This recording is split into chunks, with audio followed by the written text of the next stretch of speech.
हूं अंकिता शुक्ला और आप देख रहे हैं एफएम न्यूज। देखिए, करवा चौथ का आज पावन पर्व है और आज सभी सुहागन अपने पति की लंबी उम्र के लिए व्रत रखी हुई है। इस दिन का सबसे खूबसूरत पल होता है हाथों में रची मेहंदी। हर महिला चाहती है कि उसकी मेहंदी सबसे गहरी और सुंदर हो, लेकिन क्या आपने कभी सोचा है ये मेहंदी हमारे परंपरा का हिस्सा कब बनी? सोशल मीडिया पर कई पोस्ट में दावा किया जाता है कि मुगल भारत में मेहंदी लेकर आए थे, लेकिन क्या ये सच है? चलिए जानते हैं कि इस रंग और परंपरा की असली कहानी क्या है। मेहंदी एक पौधा है जिसका नाम है लॉसोनिया इनरमिस आई। इसकी पत्तियां सुखाकर पीसी जाती है और जब हाथों या पैरों पर लगाई जाती है तो लाल भूरा रंग छोड़ जाती है। पुराने समय में लोग इसे सिर्फ सुंदरता के लिए नहीं बल्कि ठंडक और औषधि कारणों से भी लगाते थे। इतिहासकार बताते हैं कि मेहंदी का इस्तेमाल मिस्र, अरब और भारत में हजारों साल पहले से होता आ रहा है। मिस्र की रानी क्लियोपेट्रा भी अपने नाखूनों और हाथों में मेहंदी लगाती थी। भारत में भी मेहंदी के निशान 4वीं सदी ईस्वी से मिलते हैं, यानी बहुत पहले से लोग इसका प्रयोग करते आ रहे थे। इसलिए यह कहना गलत होगा कि मेहंदी भारत में मुगल लेकर आए। वो पहले से थी, बस उसका रूप बाद में बदला। जब मुगल भारत आए तो वे अपने साथ नई कला और शाही श्रृंगार की परंपरा भी लाए।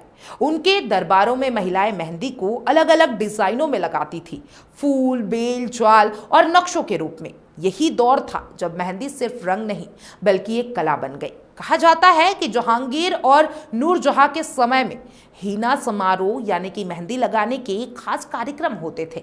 यहीं से यह शाही रिवाज धीरे धीरे आम जनता में लोकप्रिय हो गया। इसलिए सही बात यह है कि मुगल मेहंदी को लाए नहीं बल्कि उसे नया रूप और पहचान दी। मेहंदी से पहले भारत में महावर या आलता का चलन था।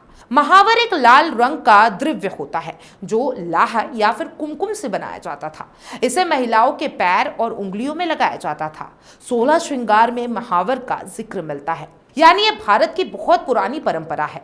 आज भी बिहार, बंगाल और उड़ीसा में महिलाएं त्योहार और शादी ब्याह में आलता लगाती है। मेहंदी और महावर में फर्क यह है कि मेहंदी हल्की लाल भूरी होती है और डिजाइन में लगाई जाती है। महावर गाढ़ी लाल होती है और पूरे पैर में भरी जाती है। सोशल मीडिया पर जब लोग कहते हैं कि मुगल मेहंदी लाए तो यह पूरी तरीके से सच नहीं है। मेहंदी का पौधा भारत, अरब और अफ्रीका के गर्म इलाकों में पहले से ही पाया जाता है।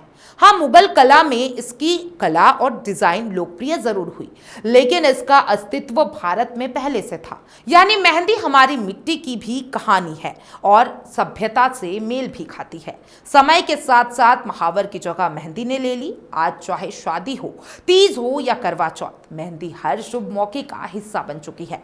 कहावत है, जितनी गहरी मेहंदी उतना गहरा प्यार। ये मान्यता आज भी हर सुहागन के दिल में बसती है। अब मेहंदी सिर्फ परंपरा नहीं रही बल्कि फैशन और सोशल मीडिया ट्रेंड बन चुकी है। इंस्टाग्राम और पिंटरेस्ट पर हैशटैग करवा चौथ मेहंदी और हैशटैग ब्राइडल हिना जैसे हैशटैग से लाखों डिजाइन शेयर किए जा रहे हैं। कभी भारतीय तो कभी अरेबिक, कभी मिनिमल और हर स्टाइल में मेहंदी का अपना रंग है। इतिहास बताता है कि मेहंदी किसी एक युग का या देश की चीज नहीं है। यह परंपरा कई सभ्यताओं से होकर गुजरी है, लेकिन भारत ने इसे दिल से अपनाया। महावर ने जहां भारतीय सुहाग की परंपरा को गहराई दी, वहीं मेहंदी ने उसमें भावनाएं और कला जोड़ दी।